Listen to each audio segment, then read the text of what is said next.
galera, professor Fernando na área e hoje nós vamos estudar sobre Europa, aspectos demográficos.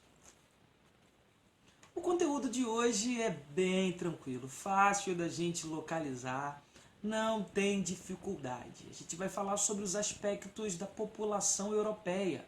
Vamos encontrar, por exemplo, informações como essa. Estamos falando de um continente que não é o maior do mundo, já disse isso a vocês, aproximadamente 11 milhões de quilômetros quadrados, 50 países, 750 milhões de habitantes, ou seja, 11% da população mundial, distribuída aí em 72, em média, 72 habitantes por quilômetros quadrados. Estamos falando, então, de uma ocupação até interessante, não tão grande quanto, por exemplo, alguns outros lugares do mundo, mas também não tão pequena quanto no Brasil. No Brasil, a média é de 27 habitantes por quilômetro quadrado. Para a gente entender um pouco da etnia, entender da formação do povo europeu, é importante lembrar um pouquinho sobre 3 grandes etnias que deram origem ao povo europeu como um todo.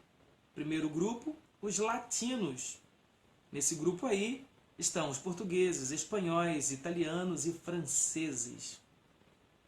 O segundo grupo, os germânicos, povos germânicos, que deram origem aí aos britânicos, alemães, austríacos, holandeses e escandinavos. E por último, os povos eslavos, os povos que influenciaram a maior parte da Europa oriental. Ok? Então, a Europa se divide basicamente nessas 3 grandes etnias. Sobre a religião, tranquilo para a gente falar também, estamos falando do berço da Igreja Católica. Estamos falando da Europa, o Vaticano, a sede da Igreja Católica está ali. Na verdade, não é apenas uma sede, é um país. E o principal representante, obviamente, é o Papa, representante da religião e representante também do Vaticano. Está encravado dentro da Europa como símbolo da força da Igreja Católica. Também é importante dizer que a Europa convive com diversos credos protestantes, até porque a Europa foi o berço também da Reforma Protestante. Tem um vídeo que eu falo sobre isso aqui no canal. Então, você vai encontrar igrejas anglicanas, luteranas, distribuídas por diversos países da Europa. Dizemos, então, que a maior parte da população europeia é cristã, certo? Segue ao cristianismo. Agora, é importante também dizer que existem grandes comunidades islâmicas crescentes na Europa, principalmente na Turquia, na França e alguns outros países da Europa Oriental. Importante para a gente falar um pouco sobre a população europeia, analisar a pirâmide etária da Europa. Bem, para a gente entender pirâmide etária, eu tenho um videozinho e eu vou colocar para vocês um fragmento desse vídeo aqui explicando o que é pirâmide etária.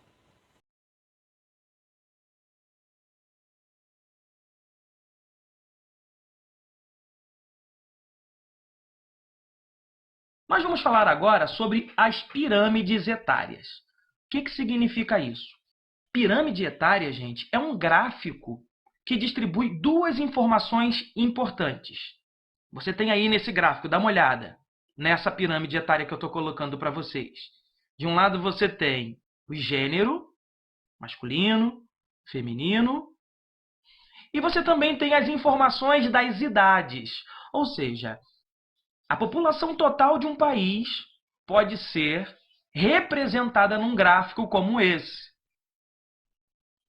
Esse gráfico ele está dividido em 3 grandes partes. Observe aí, ó.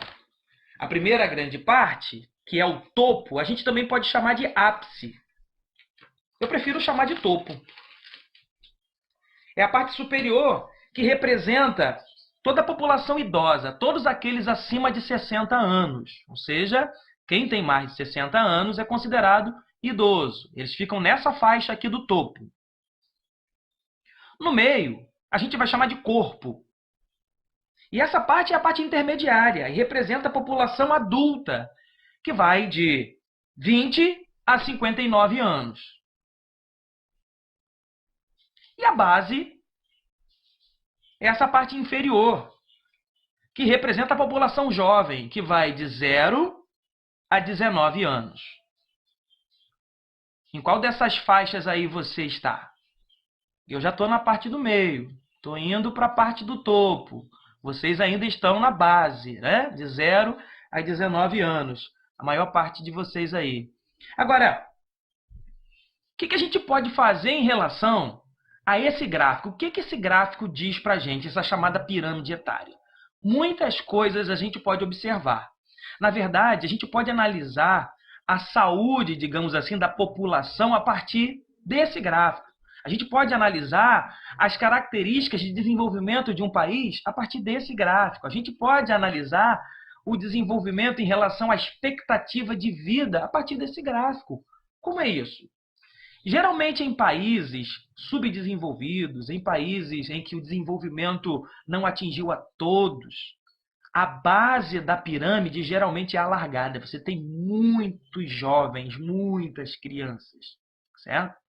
E há um estreitamento em relação ao topo, ou seja, você não tem tanta gente que consiga sair da idade de criança e chegar a uma idade de muita expectativa de vida. Morre antes de completar, por exemplo, os seus 70 anos, morre antes de completar os seus 60 anos. E isso significa muito. Porque um país, por exemplo, como o Japão, e se você puder olhar a pirâmide etária do Japão, você vai se surpreender. Olha como é o topo da pirâmide etária do Japão. É o país com o maior número de idosos do mundo. Ou seja, estamos falando que essa população conseguiu atingir um nível de desenvolvimento, um nível de expectativa e de qualidade de vida que consegue viver mais. Consegue passar dos 80 anos brincando. Então, quando a gente faz uma análise da pirâmide etária, a gente está fazendo um raio-x, uma grande análise do país, observando os detalhes do desenvolvimento ou não de um determinado país. Para a gente dar uma olhada na projeção da pirâmide etária da Europa, depois de ter visto tudo isso, o que significa, o que representa a pirâmide etária, esse gráfico que traz tantas informações, vamos fazer uma leitura da pirâmide etária da Europa? Dá uma olhada nessa que eu coloquei para vocês aí. É uma projeção e nela a gente pode perceber que a base não é tão alargada, ou seja, estamos falando de uma composição com um número menor de crianças, um número maior de adultos e um número significativo de idosos. Então, estamos falando de um continente que está envelhecendo. Essa é a grande verdade. Se a gente olhar os países europeus, na sua grande maioria, são países em que a taxa de fecundidade é pequena, ou seja, o número de filhos, o número médio de filhos por mulher é pequeno, as mulheres não têm muitos filhos. A gente vai encontrar também populações idosas.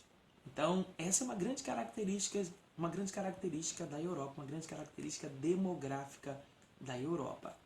Essa outra pirâmide aí tem uma projeção, vamos dar uma olhada nela e o que ela representa para a gente, falando sobre expectativa de vida em alguns países europeus, e isso, obviamente, você pode perceber na leitura da pirâmide etária, dá para perceber claramente, principalmente se você olhar o topo da pirâmide, percebendo, por exemplo, que há uma composição muito grande e uma presença muito grande de idosos na Europa. Claro que isso vai reger e vai mover todas as políticas públicas europeias. É isso, pessoal. O quadro demográfico da Europa é bem tranquilo para a gente entender. Guardem essas informações, estudem, pesquisem um pouco mais. E é isso, tamo junto. Até a próxima!